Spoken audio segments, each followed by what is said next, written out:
হানিফ হানিফ পাগলা হানিফ। অবশেষে কাশপুর ব্রিজের উপরে ঢাকা চট্টগ্রাম হাইওয়েতে যে এরকম উল্টা রিস্কে চলে।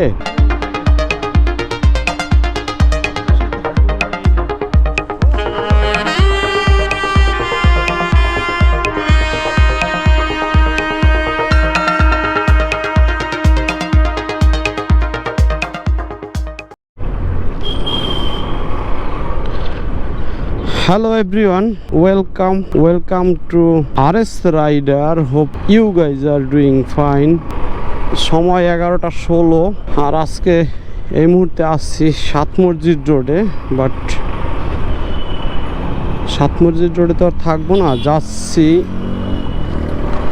নারায়ণগঞ্জের সোনারগাঁওর দিকে। সোনারগাঁও আরও আগে প্ল্যান ছিল বের হতে প্রতিবারের মতোই দেরি হয়ে যায়। সমস্যা নাই, দেরি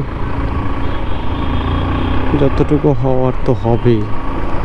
সেরে না বের হলে তাড়াহুড়ো করে বের হওয়া যায় না, তাহলে আরও বেশি দেরি হয়। চলেন, আমি ফ্লাইওভারগুলো একটু ঝামেলা হয়, যে কারণে আমি গুগল ম্যাপটা অন করে নিছি। লাইনটা মানে কাশপুর ব্রিজ পর্যন্ত পৌঁছে গেলে এরপরে আমি ভালোভাবেই পৌঁছাইতে পারবো। ভেজালটা হয় ঢাকার ভিতর থেকেই। ঠিক আছে, চলেন যাওয়া যাক। এই মুহূর্তে ঢাকা ইউনিভার্সিটির এরিয়ায় ঢুকে গেছি। শুক্রবার হওয়ার পরও আজকে মনে হয় যেন গাড়ি ঘোড়ার পরিমাণটা একটু বেশি, যানজটটা বেশি। এখন এমনিতে একটু দেরি করে রওনা করলাম, আবার গাড়ি ঘোড়ার পরিমাণটা একটু বেশি। জানি না কয়টা বাজে পৌঁছতে পারি।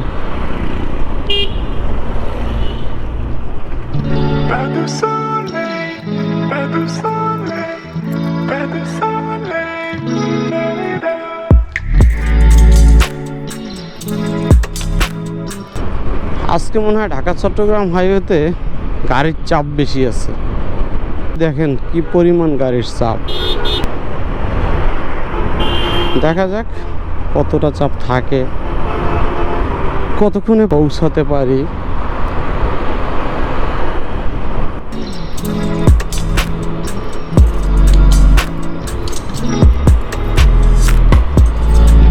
কাশপুর এখান থেকে 6 কিলোমিটার।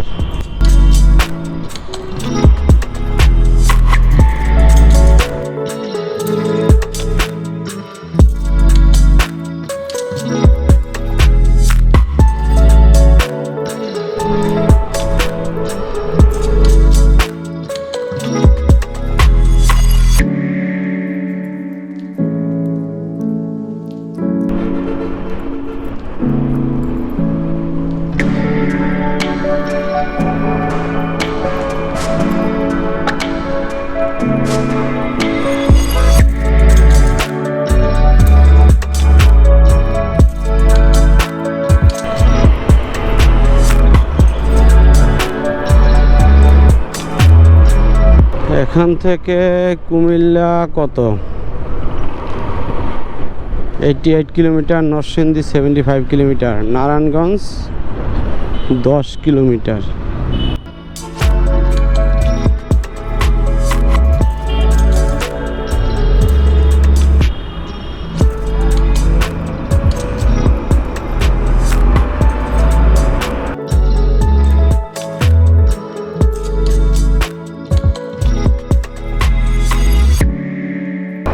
ওটা হচ্ছে নারায়ণগঞ্জ শহরে গেলে ওইটা। আমরা তো নারায়ণগঞ্জে যাবো না, আমরা যাবো ঢাকা চট্টগ্রাম হাইওয়ে দিয়ে। ওইটাও নারায়ণগঞ্জের ভিতরে পড়ছে, এই জন্য বলে নারায়ণগঞ্জ।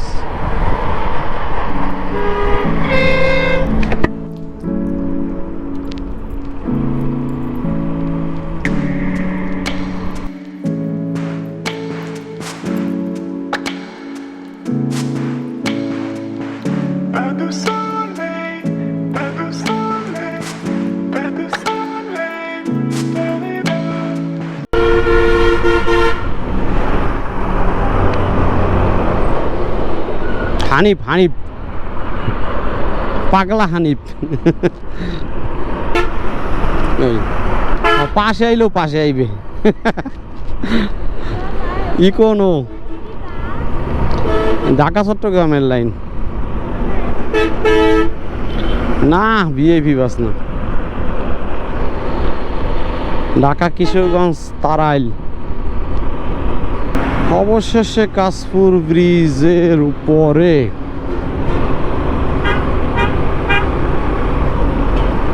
আমার কাশপুর ব্রিজ থেকে নেমে টার্ন নিতে হবে কোথায় ডানে তাহলে আমি ডান সাইডে থাকি N1 Chattogram Dhaka Chattogram highway N1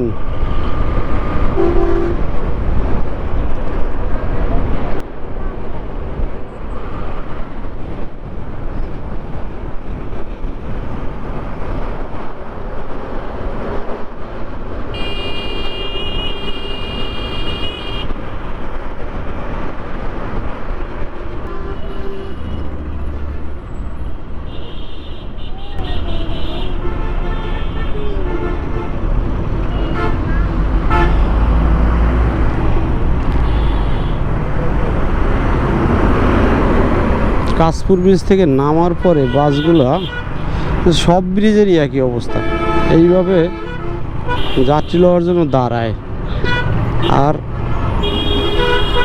পুরাই ব্রেক করা লাগে একদম মানে সোলো অত দূরের কথা পুরাই ব্রেক করা লাগে এমন একটা পরিস্থিতি তৈরি করে তারা পুরো রোডটা আটকাই দেয় 3-4টা বাস যদি একবারে দাঁড়াই যায় রোড এমনিতে আটকাই যাবে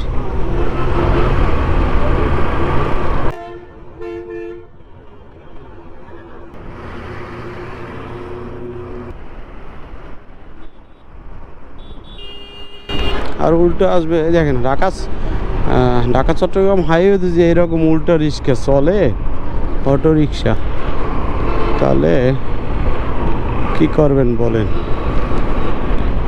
বাংলাদেশের আইন সড়ক আইন কোথায় আছে আন্দোলনের মুখে বললেই সব কিছু মাপ যাদের কমিউনিটি যত বড় যারা বেশ বড় আন্দোলন করতে পারবে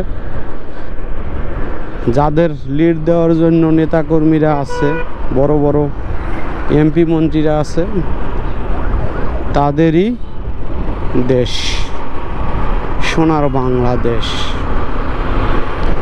messrs United builders and station এখান থেকে 500 টাকার ফুয়েল নিয়ে নিলাম সময় কত 12টা বেজে গেছে এখন পৌঁছাইতে পারলেও হইতো না মেঘনা সেতু 7 কিলোমিটার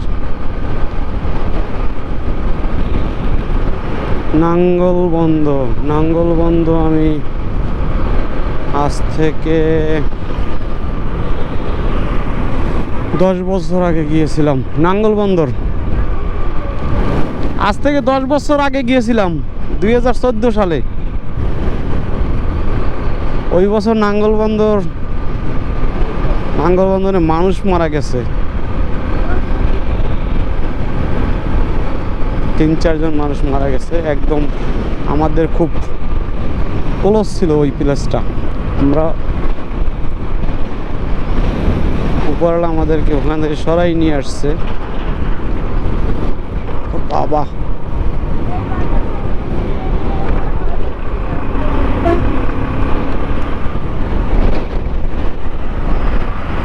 বাতাস আছে প্রচুর বাতাস আছে হাইওয়েতে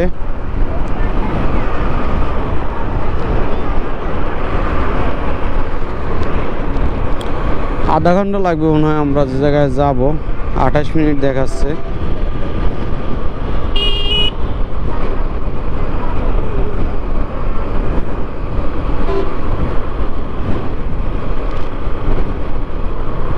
অনেক দিন পরে ঢাকা চট্টগ্রাম হাইওয়েতে যদিও এই হাইওয়ে রাইডটা আমার বেশিক্ষণ নাই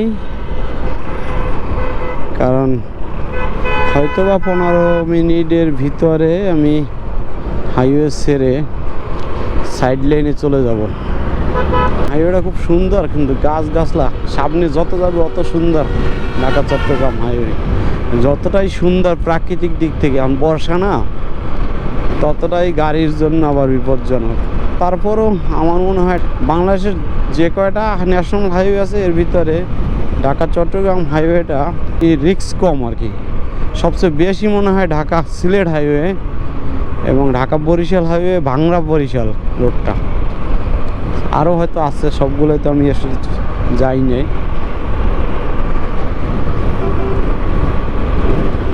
সোনারগাঁও জাদুঘর, পানাম সিটি এদিকটায়। পানাম সিটিতে দেখি যদি সুযোগ হয়, এটা হচ্ছে পানাম সিটি রোড, এইটা দিয়া যদি সুযোগ হয় তাহলে ঢুকবো। আজকে আমাদের ডেস্টিনেশন আর একটু দূরে।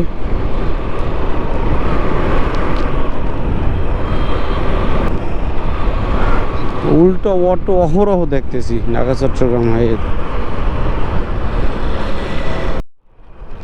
আমি সোনারগাঁও চলে এসেছি, সোনারগাঁও। আর একদম গ্রাম সাইড বা মফস্বল এরিয়া দিয়ে যাচ্ছি। আর ডান পাশে আমার কিন্তু নদী ছিল একটা, নদীটা দেখামো করেই আমি ক্যামেরাটা অন করছি। বাট ক্যামেরা অন করার পর দেখি নদী একদম সাইডে, আর আমি নাই, কারণ নদীর সাইডে আবার দোকান ঢুকে গেছে। আমি এখন যাব কোন দিকে? আচ্ছা,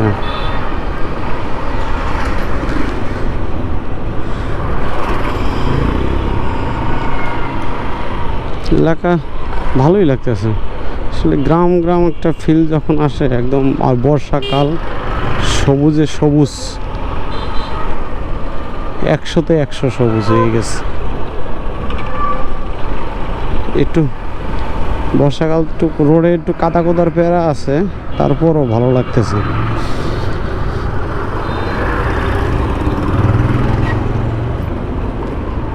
ওরে বাবা, সোনারগাঁও থানা। আর বাংলাদেশের সব অঞ্চলেই অটোওয়ালাদের একটু আনাগোনা রাজত্ব এগুলো আছে, এগুলো নতুন করে বলারও কিছু নাই। এই যে আমার ডান সাইডে কিন্তু নদী, ছোটোখাটো একটা নদী, কিন্তু কি নদী গুগল ম্যাপেও কিছু বোঝাচ্ছে না। তবে একটা নদীর পাশ দিয়ে যাচ্ছে সেটা মনে হচ্ছে। রিভারটার নাম কি দেখাচ্ছে না।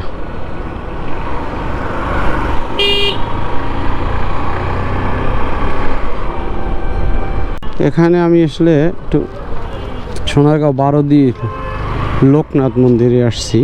আর মন্দিরের আর কি ভিডিও তো এ চ্যানেলে আমার দেখানোর কিছু নাই। আবার যাওয়ার সময় দেখা হবে, অথবা এই ভিডিওটা যদি বেশি বড় হয়ে থাকে তাহলে এখানেও আমি এন্ড করে দিতে পারি। যাওয়ার সময় আর একটা ভিডিও হবে। আমার ইচ্ছা আছে, যদি সময় সুযোগ হয়। আমার আসলে আরও আগে আসার ইচ্ছা ছিল, ইচ্ছা আছে। যদি সময় সুযোগ হয়ে ওঠে, আমি যদি পানাম সিটিতে একটু ঢুকতে পারি তো অবশ্যই আপনারা দেখতে পাবেন। ভিডিওটা এন্ড হইলেও এখানে এন্ড, দেন আবার নতুন ভিডিও শুরু হবে। আর যদি এন্ড করার মতো লম্বা না হয় তাহলে কন্টিনিউ থাকবে। ক্যামেরাটা অন করছি একটা কারণে, দেখেন কোন পরিবেশটায় আছে। একটু সামনে আগাই, ব্রিজটার জন্য একটু জ্যাম ছিল, যাই হোক। একদম ক্ষেত খামার, ঝোপঝাড়, জঙ্গল, শাপলা ফুল, বিল মানে এবং বিল্ডিং সব মিলে একাকার। খুব সুন্দর একটা মনোরম পরিবেশ। লাইক কেরানীগঞ্জের ভিতরে যে ঘোরাফেরা করি ওইরকমই মনে হচ্ছে। নবাবগঞ্জ দোহারের দিকে যে যাই না, কেরানীগঞ্জ সেম একই রকম মনে হইতেছে।